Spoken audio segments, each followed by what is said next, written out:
At accommodating religious observances during the holy month of Ramzan, the Telangana government has granted Muslim employees in government departments, public sector units and educational institutions permission to leave work an hour earlier than usual. While the decision is designed to support employees in observing their religious duties and prayers during the fasting month of Ramadan, it has come under fire, with BJP and Hindu leaders now branding it as appeasement politics.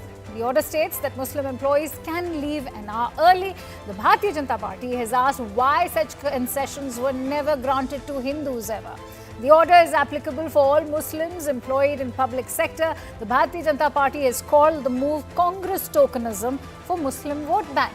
The order claims Muslims can leave work an hour early for Ramzan prayers and is set to come into effect from 2nd of March this year and remain in place until 31st of March. And it allows Muslim employees to depart at 4 p.m. instead of the regular 5 p.m. But the BJP says that Congress is not being sensitive to religious beliefs, but instead only appeasing the minorities. The order will be in place for the entire holy month of Ramzan, but the Bharatiya Janata Party feels that the move is not only selective, but will also reduce Muslims to mere vote bank. But the special order for Ramzan isn't new. In fact, it's a practice being followed by various opposition-ruled states over the years. Last year, Karnataka's Directorate of Urdu and other minority language schools issued a circular altering the timings for Urdu primary and high schools. During Ramzan, these schools were operating from 8 a.m. up until 12:45 p.m. In 2023, Bihar's government allowed Muslim employees to arrive 1 hour early and leave 1 hour early during Ramzan. In 2022 and 2023, Andhra Pradesh government permitted Muslim government employees, including teachers and even contract workers, to leave offices and schools 1 hour early during Ramzan. Let's have a look at West Bengal. There is a policy allowing Muslim government employees to leave office early during the month of Ramzan as well. These employees are permitted to leave at 3:30 p.m. to accommodate their fasting and prayer schedules during this entire period. And as many continue to question as to why Hindus do not enjoy such benefits, the larger question remains, is it secularism or is it minority appeasement? And that is the question that we are going to be posing as far as the working hours cut for Ramzan is concerned. Is this even secularism? We'll be, in fact, probing that question in just a bit.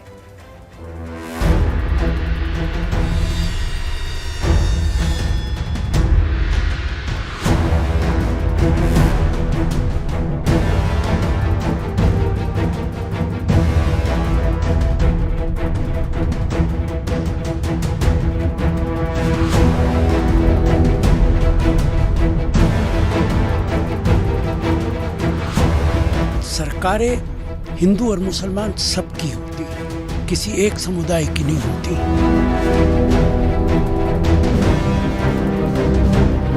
क्या उगादी के समय पर, क्या हिंदू फेस्टिवलों के समय पर, क्या इस तरह का जीवो आपको याद नहीं आता?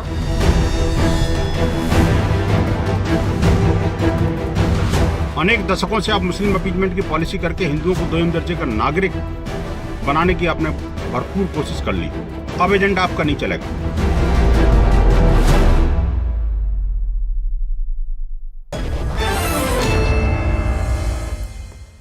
Let me introduce our guests. I'm joined in by Mr. R. Rajagopalan, who's a senior journalist, also joined in by Kamru Chaudhary, who's a political analyst. Many thanks to you, gentlemen, for joining in. I want to bring you in, Mr. Rajagopalan, on what Mr. Rashid Alvi had to say. He said that sarkareं सिर्फ हिंदुओं की या मुसलमानों की नहीं होती हैं. How do you respond to that with regards to the opposition we've seen stir up in Telangana? My understanding is very clear, Akansha.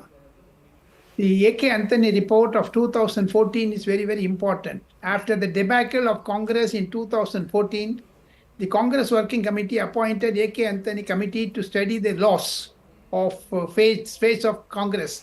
Since then, Congress has gone, dirtier and dirtier, murkier and murkier, and slow by slow, and it has been decimated totally.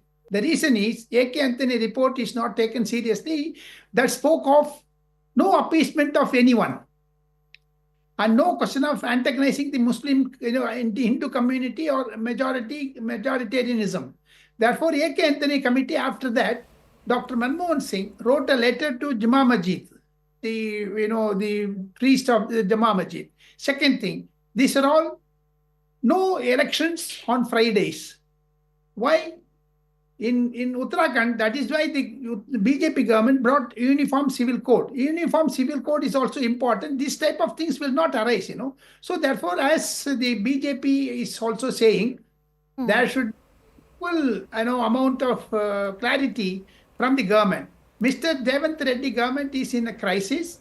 Internal Congress is sabotaging the BRS MLAs who came from BRS to Congress. They are creating this type of political upheaval in Telangana. That is why Devant Reddy has to sidestep it, divert it. He has done it. All right. Bharatiya Rashtriya Samiti is also growing up very, very well in the villages of Telangana. My understanding is appeasement politics is not good. All right. Mr. Rajgopalan, now I'll request you to be all ears to what, in fact, Kamru Chaudhary is going to say. Kamru Chaudhary, of course, why must the day-to-day operations of the government come to a standstill because there's a religious period on? Then expect that to happen during Navratri or Durga Puja as well. And we are a democracy and we have a constitution at a time when the government is talking about bringing in the UCC. How will such a move go down with Indians? Well, Akansha, there is a very serious comprehension problem with, people like my dear friend here, Mr. Rajgopalan, when you confuse these things with the UCC and other parts of our Indian democracy. We are a pluralistic society, no doubt about it. If I respect Rajgopalan's religion, his practices, methods, then I expect him also to respect me if he doesn't follow it. But that apart, there has to be no debate on this. Take a moment to also look into the kind of precedent we are setting here. No, it's not a precedent that is set by the Congress government in Telangana. Akansha, you must do your research very well.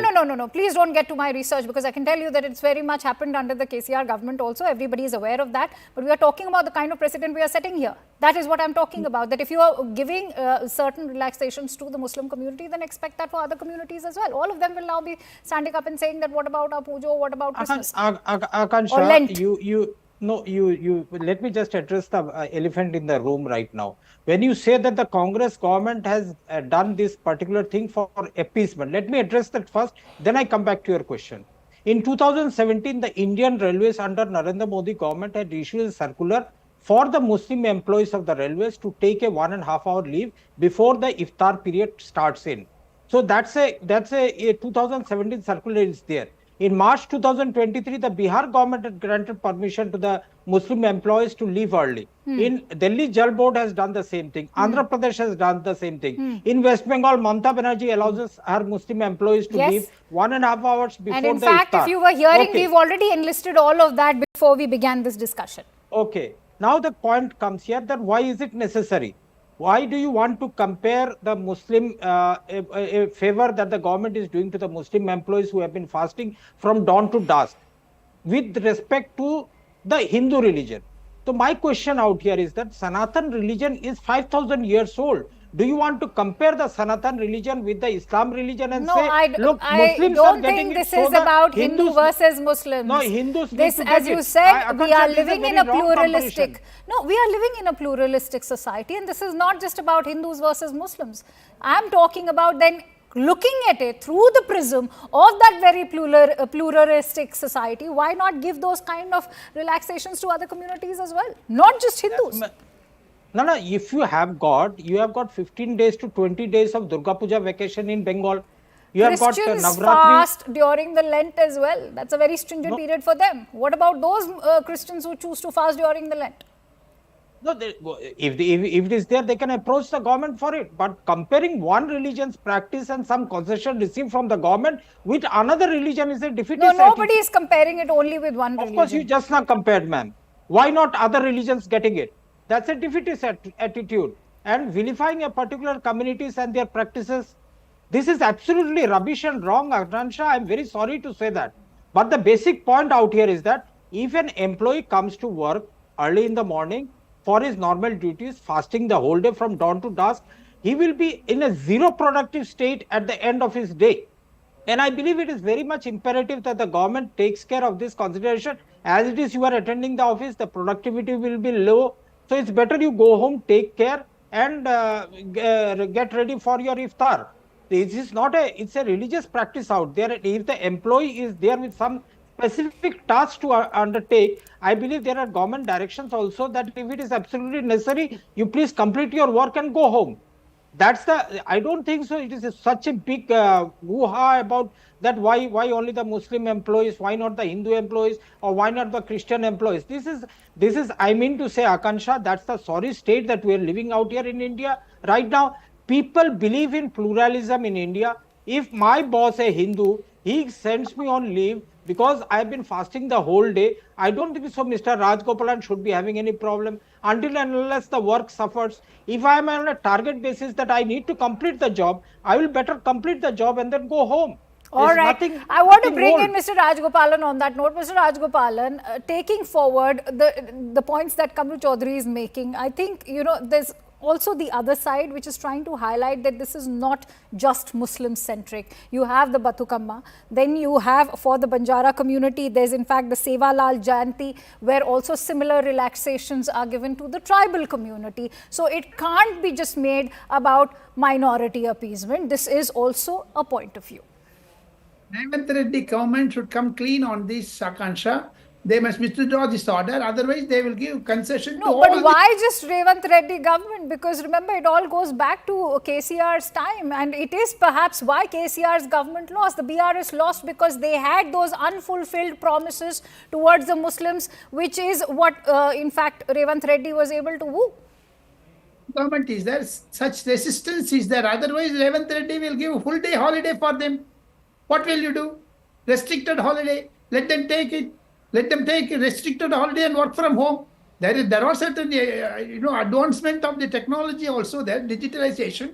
Why can't they do it at home and do the prayers and whatever that, whichever community I'm saying, Sikh or Jain or Muslim or Christian or Hindus. Now we are in the developing stage. Akansha, I believe Rajgopalanji is gaslighting a particular community. Look, we do not have these concessions. Only a particular community is being given that concessions. But Akansha, you tell me, the entire, such a big Kumbh Mela is going on right now. From Andhra to Bihar to West Bengal, I've just enlisted all those states where such relaxations have been given to Muslims. So is it, I mean, let's not negate the fact that Muslims are standing to benefit from all of these kind of similar reliefs that they've been gaining in all these states. Akansha, basically you see such a big Kumbh Mela is going on in Uttar Pradesh. Right. How many Hindus got paid leave to go and take the holy dip? None. Akansha, my point was not about the employees taking leave. If you point out the pluralism and the secularism of a state government, what business does the UP government have to shower flowers on the Kumbh Melas from a government-sponsored helicopter? Is this not Hindu appeasement? But none of the Muslims, none of the congressmen have rather raised a question on the Uttar Pradesh's government's this blatant appeasement of the majority. We say, okay, fine, this is a very holy occasion for the Hindus. Let them celebrate it, let them enjoy it with the full, with their this thing. But you all right, let me quickly bring in Rajgopalan on that note. Mr. Rajgopalan, would you like to come up with a rebuttal to the point that he's making about the Mahakumbh and how a state helicopter was being used to shower flowers? What is wrong in it? The police is giving protection for Ramzan, for Muharram. Hindu policemen are giving protection. What is that Kamru Chaudhary is talking? He is my good friend. But he should understand, in the modern digitalization, transformation in the technology, why can't them work from the home? They can do prayers at home, do work from home, give relaxation. The government should come very clean on that. It be any festival, anyone wants to have work from home on particular day, there should be some sort of way out. It cannot be one-sided of appeasement of one particular community. So that is why BRS was losing. Now TRS will lose. Now Mr. Revant Reddy will also lose. Revant Reddy is a product of BJP. Why he is going to this type of, Akansha, one thing. I want to add to that. Kamru Chaudhary, why everybody is talking about minority appeasement is because year on year, we've seen, particularly in the state of Telangana and even Karnataka. Let me, in fact, share the figures with you as far as the budgetary allocation is concerned. It's in fact crossing 3,000 crore rupees. And in the prior government, it was over 2,190 crore rupees. So we are seeing this budgetary allocations which are being, of course, the majorities don't stand to benefit from those kind of welfare schemes that are now being promoted through these budgetary allocations. Anybody hailing from the general quota can also say that, what about me? Is it my fault? Have I committed a crime that I hail from the general quota? Well, Akansha, a very vital point you have raised here. There is a very big dispute when the Mamata Banerjee presented her budget this time for allocating a huge astronomical sum for, it seems, madrasa education and this thing. Now, the point that you must understand out here is that there are certain points in the Muslims, rather the people who follow the Islam, that regarding the madrasa education, which is nowhere concurrent with the Hindus out there. So, a separate budgetary allocations for them. There is a separate budgetary allocations for the Waqf board, which nowhere concerns the Hindus. There is a separate budgetary allocations for scholarships of minorities that has been carrying on for a long time. Even you have got in Andhra Pradesh, that is ruled by the NDA with support from the BJP, there is a 5% reservation for Muslims also out there. Do we call that a community upliftment development, or do we call that as an appeasement? There lies the difference on how we perceive things. When you call it as an appeasement, I call it as a targeted development of the most downtrodden society, the religious minority of this country. Even Sachar committee has accepted that report, that the minorities need to be hand-holded. Even he has suggested a 15% reservation for the Muslims. All right, let me quickly bring in Rajagopalan. I'm running short of time. Mr. Rajagopalan, how do you view this? I mean, we've already set budgets aside as far as Muslims are concerned when it comes to the Hajj. How far are we going to take this now? Is this now also going to impact the education structure? Because remember, in Telangana, we've also seen how Urdu primary schools are also being given similar relaxations. When will children study? Everything is political, vote bank politics. Mr. Revanth Reddy should withdraw this order to have a uniform type of thing. Civil code is also important. There should be no question of, appeasement of one particular community or one against another. Targeted community means, what is it called targeted? That means you are not accepting that majoritarianism. Therefore, the discrepancy will be there. There will be disequilibrium will be there. There should be a court of justice Mr. Revanth Reddy should render to the Hindus also. He cannot be appeasing one particular community and rejecting the other one. Simple as that. And it's a vote bank politics, Akansha. They will lose the elections if they, one particular community come together. I think that whole term vote bank politics has now become very cliched. But Kamru Chaudhary, I'm sure you will agree. I think where the BJP, the political ideology that they endorse is also that our welfare schemes, and this is what comes from the Prime Minister himself, that the welfare schemes that are being introduced by the centre are for all and they do not discriminate. Then why should state governments discriminate when it comes to certain policies, whether it's welfare schemes or such similar relaxations? That is what Narendra Modi says, sabka saath, sabka vikas, sabka prayas. True. So there should be sabka saath, there should be uniformity. Right. Let's also listen into what Kamru has to say. Kamru. If we go by what Narendra Modi ji is saying and what he is doing on the ground, whether those benefits are really reaching out to the Muslim minority of the country, yes or no? Yes. We have During seen a Corona, simple report of the Mr. Kamru, it's an endless argument. One can also question state governments in Karnataka or even say Punjab, where you have so many unfulfilled promises, and then that's a never-ending debate.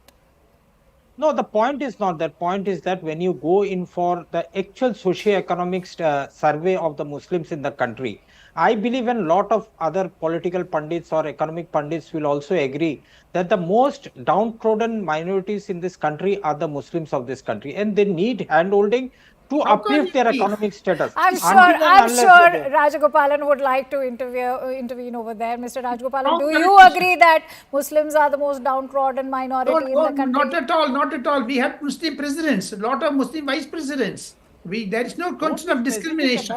There is no question of that. Kamru is wrong, absolutely wrong. All right. I'm afraid I'll have to leave it at that because I'm